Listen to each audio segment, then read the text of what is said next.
Hey everybody, Who's Your Jedi here with another review for you. This time talking episode 12 of season 4 of Arrow called Unchained. And the big thing this episode is, well, two big things. We get Colton Hayes back, or Haynes, I guess I should say, back for a guest appearance as Roy Harper. And we are introduced to Felicity's dad, who is the Calculator. So let's just kind of get right into things. Let's get the island flashback stuff out of the way. Um, okay, having Shadow pop back up again. I have to admit I'm getting a little tired of this idea of Shadow as some sort of spiritual guide for Oliver. Then again, I mean, Lian Yu is a crazy place. It's established that magical crap can happen there. So I'm willing to grant the show that. But I mean, we've seen this actually kind of pop up even in Star City. So again, the supernatural is confirmed to exist in the Arrowverse. So again, I can let this slide. It just sort of it feels like basically what I'm trying to say is I'm a little worried this might become a little bit of a go-to idea. Now, granted, this has only been done like maybe once a season or so, but still, I kind of like okay. I think there's kind of a point where we just have to sort of let that go. Now, not that this is necessarily never mentioned Shadow again or anything like that. In fact, I'm actually reminded a little bit of the character of Alex DeWitt from the Green Lantern comics. And long story short, she was Kyle Rayner, the Kyle Rayner version of Green Lantern's girlfriend when he first got the ring. And shortly after he began his superhero career, she was murdered by a bad guy and stuffed into a refrigerator, thus giving us the women in refrigerators trope, or at least term, I guess I should say. And that was something that it took Kyle Rayner, a long time to recover from, and he never forgot about Alex. Her memory was something that was always very important to him, and it was something that would be touched on from time to time. And I always thought that was, despite the controversy of that particular situation, I always thought that that was a nice way to deal with what had happened there. That, he never forgot about somebody who was this important person in his life, and that in that way, her death had meaning. I've always kind of been a little leery of that particular example of women in refrigerators because, well, yeah, the whole thing there. You know what? We're not going to get into that. That's something. Yeah, not gonna get into that. Although I do have to, it's pretty hard to acknowledge that the whole thing of killing female characters to drive the character development of male characters, kind of hard to deny that that's a bit of a fair point to in some situations. Okay, so let's just kind of get right into that though. Getting back to the island though. So here Oliver confesses to Tiana like, okay, I'm the one that killed your brother. It wasn't Conklin. There were some circumstances, but they don't matter. I'm like, yeah, Oliver, it did kind of matter. You had no desire whatsoever to kill her brother, and the only reason you did kill him is because he attacked you. You killed him in self-defense, and oh yeah, Conklin put him up to it. So yeah, you're the one that broke the dude's neck, but you and her brother would never have been in that situation if it hadn't been for Conklin. So, yeah. And the thing is, though, I mean, Shadow's ghost or whatever the hell is all like, Oliver, you need to let go of your guilt. You need to go through get through all of this. And here we see in the modern day that Oliver is constantly laying guilt on himself, constantly blaming himself for stuff that's not really his fault.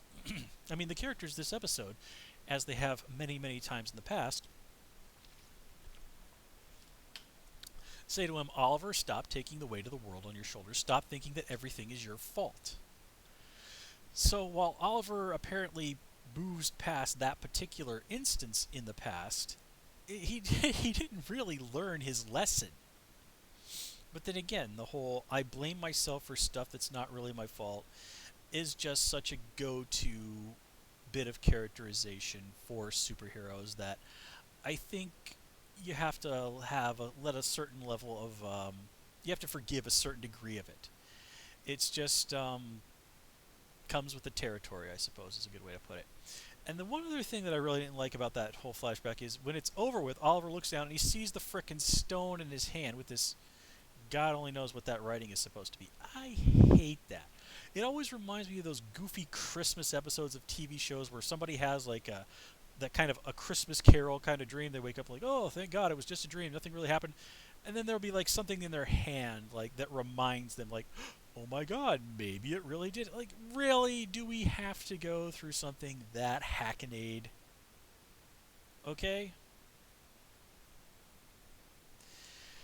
Uh, anyway, let's see. So let's move on to what's going on in the present day. So Katana has joined the Crescent Order or something like that. I got nothing. I don't know a huge amount about Katana as a character. I did read the one collection they had of the ongoing series that she had a while back, and frankly, that was a bit of a mixed bag. But yeah, that's nothing that I recognize from the comics. Points to the set designers, though. From as somebody who lived in Japan for about 3 years, um, and you know, has a rusty command, albeit a rusty intermediate command of the language. You know, I like to think that I know something Japanese when I see it, is what I'm trying to say here. And I was looking at the set they had there, and I'm like, yep, everything there looks pretty Japanese to me. Little bit on the stone lanterns. I'm like, I don't know about that. That maybe looks a tiny bit more Chinese to me than Japanese, but there's some leeway on that. I mean, there's not an ironclad rule about how those things are supposed to look, and of course, China did have an enormous cultural influence on Japan. So it's certainly, but anyways, what I'm trying to say is, yeah, that to me, that place, it did look authentically Japanese, and two of the two of those 3 years I actually spent living in Kyushu, which is where Katana was hanging out in southern Japan. So yeah, that was cool there, and I definitely liked the way they presented the tori, the gates above the shrine. So yeah, she's hanging out at this Shinto shrine of some sort, and I have seen gates that traditionally look a little bit different, but sometimes you will see older tori that look kind of like what we saw in this episode, and I imagine that doesn't mean a damn thing to anybody out there watching this who isn't really into Japanese culture, so do forgive me. But anyway, um, so Nissa versus Katana, cool, but I sort of like Nissa's like, okay, so we can fight until one of us drops from exhaustion, or we can talk. And like, you know what, Nissa? Maybe you should have led with, hey, I'm not looking for a fight. Let's talk. Maybe you should have led with that. Now, I do like that Nissa hasn't been sitting on her butt. Well, she has kind of, but that her influence within the league and all of that has not been going to waste. All right, it's understandable that she would not be the only person in the League of Assassins who is not cool with the idea of Malcolm Merlin being the leader. So yeah, a succession war within the League of Assassins, cool. Now, what she's talking about, what she's trying to get from town, is something called the Lotus, which apparently can undo the effects of the Lazarus Pit. And this is what she basically comes to Oliver was like, hey, I'll give you this thing that'll cure your sister if you kill her father. Which, I mean, great. That's great. That's awesome writing. But I'm looking at that and I'm thinking, well, wait. Damien Dark has lived this long because he has water that he stole from the Lazarus Pit. Could this Lotus thing be used to take down Damien Dark? Of course, if that happens, well, what about using it to save Thea? Again, I mean that's some real cool stuff. And well, if is it possible that they can get more of this after they cure Thea and use that against Damien Dark? Is it possible if the situation is explained to Malcolm, he might willingly sacrifice himself in order to save Thea's life? Now, Malcolm in this episode was really interesting. And I love how he's the one that gives Oliver that speech. It's like, look, do you have any idea how what it's taken for me to avoid just dragging some guy up here and having Thea kill him? He had tried that. He had tried to push Thea to do that. But ultimately, he's the one who's like, okay, I have to respect her choice. He's like, wow, after all the crap Malcolm has pulled, it looks like he's finally learned his lesson. And of all people, he has to be the one that lectures Oliver about the morality of this situation, which is pretty hilarious. And oh yeah, Oliver needs to get a reminder of, hey, didn't we already agree that you trying to cut some kind of a deal with Damien Dark was a bad idea, before the mid-season finale? So yeah, Oliver really sucks at learning lessons. And one thing I did like though was with that interaction with Dark's wife, where it's like I kind of was like hoping for a moment where Oliver's like, "Oh, well, I guess you totally understand what type of a guy your husband is." All right, I was kind of hoping you might just be some sort of clueless victim in all of this, but guess not. Then again, her running for mayor kind of spells out that she probably has an idea of what Damien Dark is up to. I don't know why I keep referring to him by his full name most of the time. I do that with Maxwell Lord in my Supergirl videos. No idea why.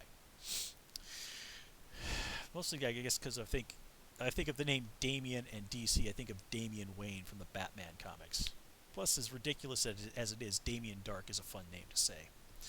Anywho, nothing else particular to say about those guys. Um, So, nothing really particular to say about Diggle this episode. Again, just one of the people who correctly gets on Oliver's case about being an idiot. Again, some nice stuff from Laurel this episode, getting on Oliver's case about being an idiot, and pointing out, hey, is it possible this could be a double? Everybody gives her that look, and she's like, look, seriously, is that the craziest thing we've ever seen?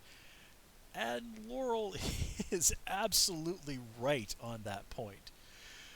Man, Laurel has come a long way from season one, where, if I remember correctly, I spent a lot of time yelling about what an idiot she was. Characterization, folks, it's a beautiful thing. So, let's see. So the whole thing with Felicity, I'm glad that they kind of got back on that plot with her and Palmer Tech and Curtis Holt. The one thing, though, that when she was doing that presentation and stuff, am I the only one that felt more like, instead of a sales presentation, it felt more like she was doing a TED Talk? And again, the whole idea that this little thing about the size of a book of matches is powering the whole building. Look, I get that these batteries are really kick-ass and all, but that seems like for a skyscraper, you might need more than one. But anyway, definitely nice to see Curtis Holt again. Seeing him take on Roy, very cool. We get to see that he's got some fighting chops, but again, that's something. Him being a very talented person physically is something that's been mentioned before, and it was definitely cool to see him try and use the T-sphere. It didn't work out so well for him, but for a lab guy, Curtis put up a decent fight against somebody with Roy's level of training. And seeing him acknowledged by Felicity, also very cool. I really do hope that as time goes by, we do continue to have Curtis as a reoccurring character. He's somebody with enormous potential. Let's see. What else do we have? Oh yeah, we might want to talk about Calculator, who, yeah, it's been spoiled for a long time that he was coming on the show and that he was going to turn out to be Felicity's dad.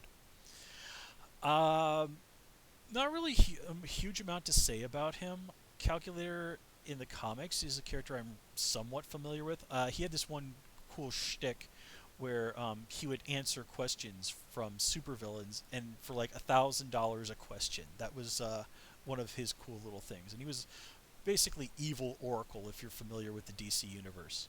He was also a big character in the DC Universe Online game, where he was very cold. He was a little bit more jokey here on the show, but you can't have somebody go up against Felicity like that and pass up the opportunity to have them throw snark at each other.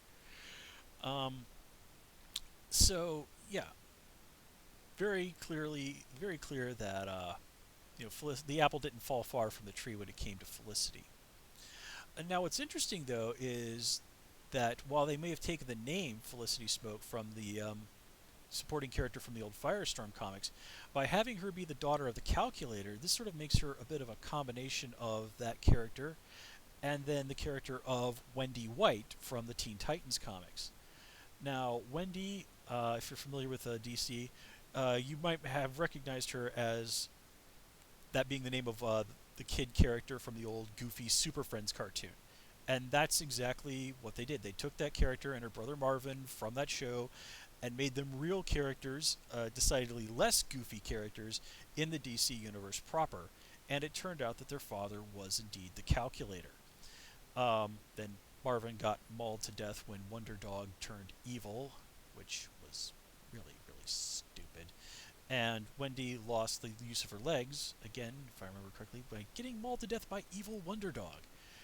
And a lot of fans said, when they read that comics, this is effing bullshit. And they were totally right to do so, because that was bullshit.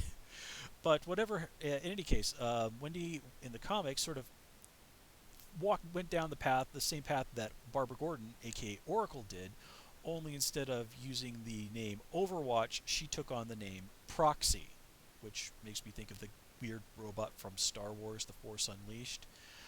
But then again, Overwatch. I mean, wasn't that like a Tom Clancy novel or something? Okay, whatever. So yeah, that's kind of what they ultimately have decided to do with Felicity, and I think it's cool. I think it's an interesting idea. So I am totally down with this. Now the question, of course, is: has Calculator figured out who it was that he was having that little cyber duel with? And him showing up at Palmer Tech the way he did kind of indicates that, yeah, he might have a pretty good idea. Or at least thinks that, okay, it's probably somebody from here, or this is the place where I can find out who that person was. Now, the question, of course, is why would Calculator want to destroy Star City? That's not really in keeping with his MO. He's mostly an information broker. That's his thing. Now, if he was hired by someone who wanted to destroy Star City, well, golly gosh, who could that possibly be? So yeah, I'm gonna bet that Calculator was hired by Hive, and if you like, I mean, they've made it quite clear that destroy Star City is their big goal, and if you want to destroy a modern city, turning its internet infrastructure into pudding, good way to do it. Never mind having the gas mains blow up and all this other stuff. I did roll my eyes a little bit when they were like, oh yeah, he could totally use messing with the internet to destroy the entire city. Yeah, I'm pretty sure you could do a lot of damage, but I don't think you can destroy an entire city that way. You might want something more like a nuke. And even then, nukes. All right, whatever. So yeah, let's see. We might also want to talk about Roy being back this episode, which was really cool. Very nice to see Colton Haynes again. Of course, he's been doing a lot of other stuff. I think mostly movies since he left the show, but it's nice to see that he'll still pop back up from time to time if he has the chance. And I did love that they mentioned that he had been hanging out in Hub City. In the comics, Hub City was the traditional home of the Question, and it was portrayed as basically being the one city in DC Universe America that was actually worse than Gotham City. Although in more recent times they sort of tried to lay that mantle on Bloodhaven. But yeah, if you ever go back and read some of those old Question comic books, and in fact I even have some of them, they hold up really well despite having been written in like the late 1980s. Yeah, Hub City really comes across as a real crap hole. And while it's never explicitly stated, it's generally considered to be somewhere in Missouri, just for those of you who care about things like that. So where Roy would go from here, uh, no idea. I imagine they'll probably send him off to another one of the fictional cities in the DC universe. No idea which one they might go for. Uh, Nothing really particular comes to mind. I got Opal City mentioned, so I'm a happy man. Um, I guess the only one that would really I think be cool would be Manchester, Alabama, which was where the proxy of Birmingham that Bart Allen, aka Impulse, aka Kid Flash, used to hang out in. But I think they'd probably save that one to actually use it on the Flash. So yeah, but yeah, it was very cool to have him back. The whole he's being controlled thing that seemed a little too easy. And there's of course the question of like, well, how did Calculator even find out about Roy in the first place? But again, there's the chance that we'll find out some more details on that in the future. But there's really not much to say. And it was like, wow, it was really great to have Roy back. Love the scene between him and Thea at the end, where it's like, hey, man, where they just tell each other they love each other. I mean, dang, you know, it's the simple things. It's the simple things. And yeah, I think that covers everything I had to say about this episode. Again, a few flaws here and there, but all in all, a really darn good episode of Arrow. So, with that said, guys, I'm going to call it here. As always, please comment, rate, and subscribe. And of course, you can follow me on Twitter at Hoosier Jedi. Till next time, take care and have a good one.